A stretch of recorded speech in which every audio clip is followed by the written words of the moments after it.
Bienvenido a la clase de Ciencias, Salud y Medio Ambiente. Para este día, pues vamos a continuar en la unidad número 3, la naturaleza y el efecto de la fuerza. El contenido es Introducción a las leyes de Newton.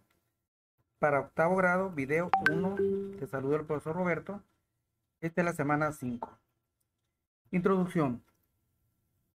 El estudio del movimiento ha sido de importancia desde hace mucho. En cinemática nos interesaba conocer el movimiento sin entender las causas que lo producían. En este tema, estudiaremos cómo la física entiende un concepto cuyas consecuencias seguramente estamos muy familiarizados, la fuerza. Analizaremos cómo ella afecta en el estado de reposo y del movimiento en general de un cuerpo. Muchos de los primeros científicos se ocuparon del estudio de la fuerza y del movimiento. El científico inglés Isaac Newton resumió las diversas relaciones y principios de estudios pioneros en tres afirmaciones o leyes que desde luego se conocen como las leyes del movimiento de Newton. Por ser una introducción a ellas, consideraremos probablemente de una dimensión. Primera ley del movimiento de Newton, o sea, la ley de la inercia. Antes del siglo XVII, los científicos creían que el estado natural de los cuerpos en la Tierra era el reposo. Galileo fue quien en esa época planteó un enfoque diferente acerca del movimiento y el estado natural de los cuerpos. Estamos hablando de Galileo Galilei. Llegó a conclusiones importantes al imaginar experiencias como lo que acabamos de describir. Para un bloque de madera sobre una superficie sin fricción parece que no es la naturaleza de un objeto detenerse una vez que se pone en movimiento. Más bien, su naturaleza es oponerse a cambios en su movimiento. Este enfoque del movimiento fue retomado y formalizado por Newton en su primera ley del movimiento. Y dice, todo cuerpo permanece en estado de reposo o de movimiento rectilíneo con velocidad constante mientras no actúe sobre él una fuerza que modifique su estado de reposo o de movimiento. Así, un cuerpo en el suelo horizontal está en reposo y permanecerá en él.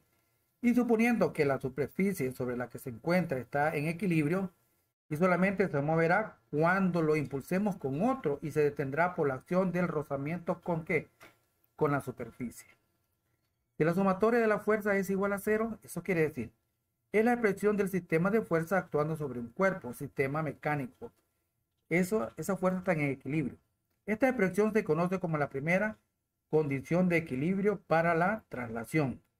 Se interpreta como equilibrio estático si la partícula tiene velocidad cero, es decir, está en reposo. Por otra parte, puede ser que la partícula se mueva con una velocidad constante, estando sometida a una fuerza resultante igual a cero.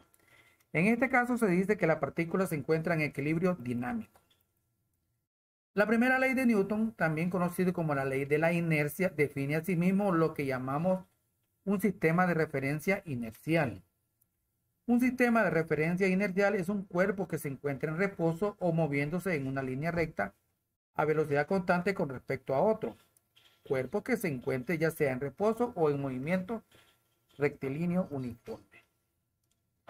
Ya te has tropezado con un perro en la bicicleta y ¿qué pasa contigo? Sales con la misma inercia disparado fuera de la bicicleta, igual con la motocicleta, ¿verdad? También en un vehículo, si no llevas tu cinturón y chocas, inmediatamente la ley de la inercia te va a expulsarte fuera del vehículo. Así de fácil.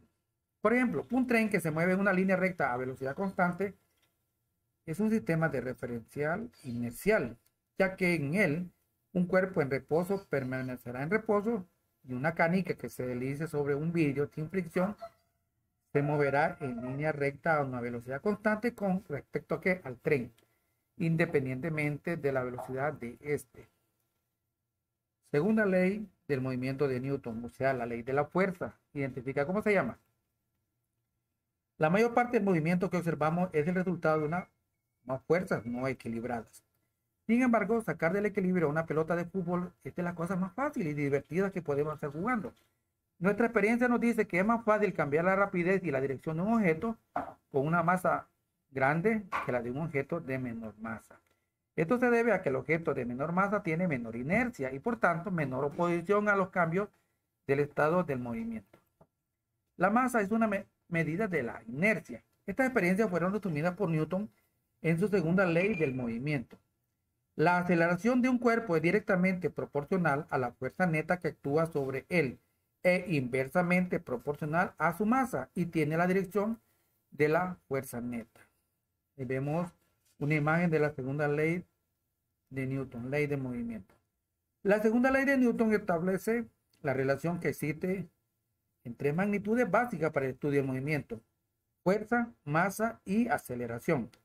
Y señala las relaciones existentes entre las acciones sobre los cuerpos y los cambios en el movimiento que lo producen. Y se expresa como sumatoria de la fuerza es igual a m a, que es un vector. Ya veremos qué significa.